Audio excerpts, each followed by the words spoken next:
अस्सलाम वालेकुम दोस्तों।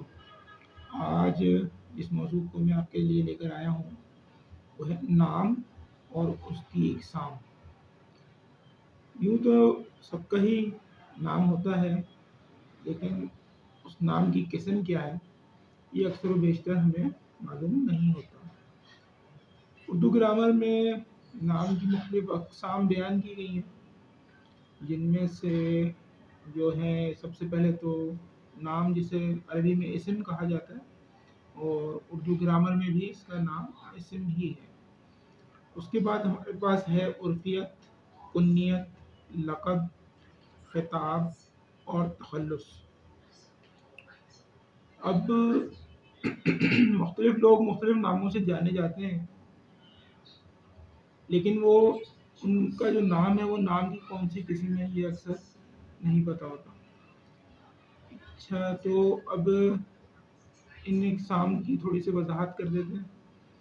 इस्म जो है वो किसी शख्स का ज़ाती नाम या उसका कानूनी नाम होता है जो बवक्त पैदाइश उसके लिए मुंतखब किया जाता है।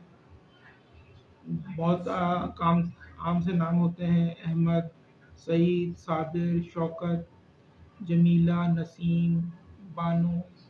ये वो नाम हैं जो बवक्त पैदाइश लोगों के लिए मुंतखब होते हैं और फिर सारी ज़िंदगी वो इन नामों से जाने जाते हैं। यही नाम उनके कागज़ात में भी लिखे जाते हैं। इसके बाद जो नाम अक्सर आता है सामने वो होता है उर्फियत।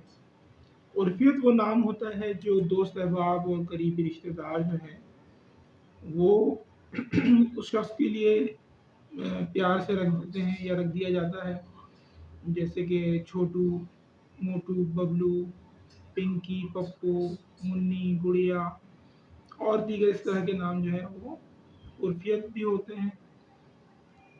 इसके बाद आती है हमारे पास कुन्नियत। कुन्नियत दरहकीकत रिश्ते को कहते हैं, किसी निस्बत को कहते हैं। ये निस्बत जो है अमूमन किसी रिश्तेदार के साथ रिश्ता बताया जाता है या किसी जगह से या किसी फिर प्रोफेशन या पेशे से। इसकी मिसालें हमें जो हमारे क्लासिकल नाम हैं उनमें काफ़ी देखने को मिलेगी। जैसे कि अगर हम रिश्ते के हवाले से देखें तो हमें मिलेगा अबू बकर, उम्मे कुलसूम, उम्मे हबीबा, अबू हुरैरा, इब्न खल्दून। ये वो नाम हैं जो उनके रिश्तों के साथ किसी रिश्ते को बयान करके बनाए गए या बताए गए हैं। इसके बाद जो नाम आ जाते हैं वो आ जाते हैं किसी इलाके से निस्बत बताई जा रही होती है। जैसे मशहूर शायर थे अकबर इलाहाबादी, तो उन्होंने अपने नाम का हिस्सा इलाहाबाद का जो लिंक था वो शामिल कर लिया था। इसी तरह जोश मलिहाबादी, हसरत जयपुरी, साहिल लुधियानवी, शकील बदायूनी, फिराक गोरखपुरी, ये शोरा कराम हैं जिनके के नामों में उन्होंने अपने इलाकों के नामों को शामिल किया हुआ है। इसके अलावा इलाकों के साथ जो है जैसे एक रंगून वाला कम्युनिटी है, उनके नामों के साथ आपको रंगून वाला मिलेगा और भी हैं इस तरह से। इसके बाद अगर हम देखते हैं तो किसी प्रोफेशन के हिसाब से अगर देखते हैं तो गुजराती स्पीकिंग कम्युनिटी में एक कॉमन प्रैक्टिस आपको नज़र आएगी कि वहाँ जो है वो अपने किसी भी जो काम वो करते हैं उससे नामों से वो पहचाने जाते हैं। जैसे कि एक फैमिली थी जैक वाला फैमिली, और एक है जैसे कोई कासिम तेली साहब थे, कभी शायद उनका हो सकता है तेल वगैरह का कोई कारोबार हो या कोई कास्ट हो। ऐसे ही बाटली वाला, सोडा वाटर वाला, और जैसे लतीफ़ कबाड़िया साहब थे तो वो कापड़िया बेसिकली कपड़ा बुनने वाले थे, तो उनकी फैमिली के साथ नामों के साथ ये चीज़ होती। दीगर ज़िंदगी में जहाँ भी पहुँचे वो उस हवाले को उन्होंने साथ रखा। इसके बाद आता है लक़ब।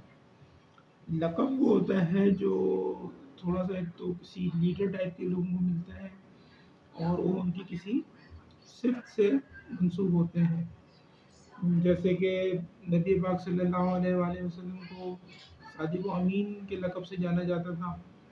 उसके अलावा हमारे पास जो है لقب میں جو ہے آپ کو مل جائیں گے، جیسے حضرت عثمان غنی تھے، ان کا لقب غنی تھا، حضرت ابو بکر کا لقب صدیق رہا، اور شو بزنس کی دنیا میں بھی آپ کو بہت سارے لوگوں کے ناموں کے ساتھ القابات مل جاتے ہیں، جیسے ایک بہت پرانی لیکن بہت مشہور اداکارہ تھی اپنے وقت میں، ان کا نام نسیم بیگم تھا، لیکن ان کو پری چہرہ کہا جاتا تھا.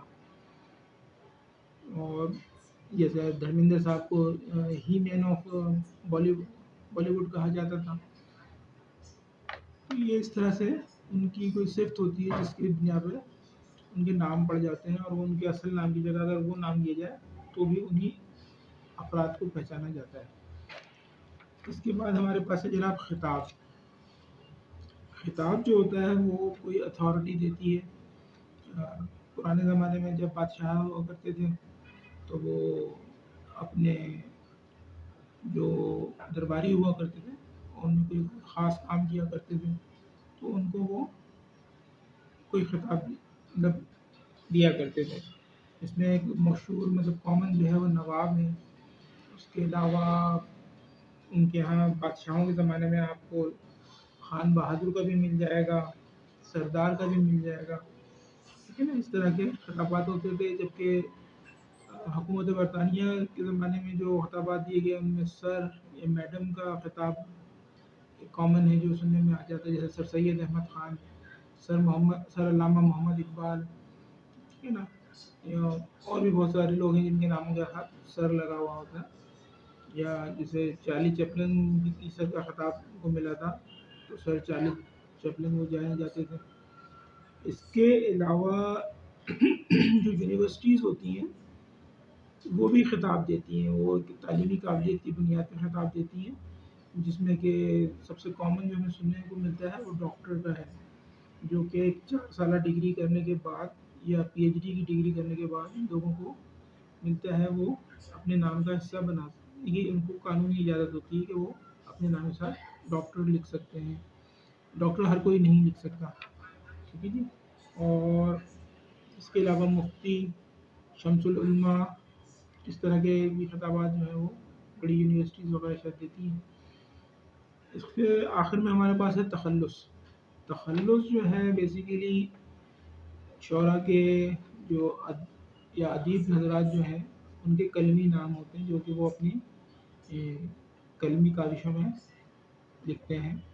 تو جس میں کہ بہت ہی کامن مثال آپ کے لیے غالب یعنی مرزا اسد اللہ خان غالب تھے. اس کے علاوہ میر، داغ، عدم، سودا، ظفر، آتش، قتیل شفائی صاحب تھے، بسمل، ساحر، فراز، فیض، یہ سب تخلص ہیں. اور جو فیض احمد فیض تھے ان کا اصل نام بھی فیض ہی تھا اور ان کا تخلص بھی فیض ہی تھا.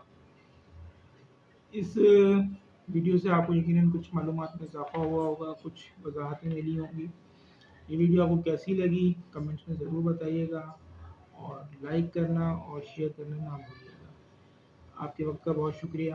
السلام علیکم.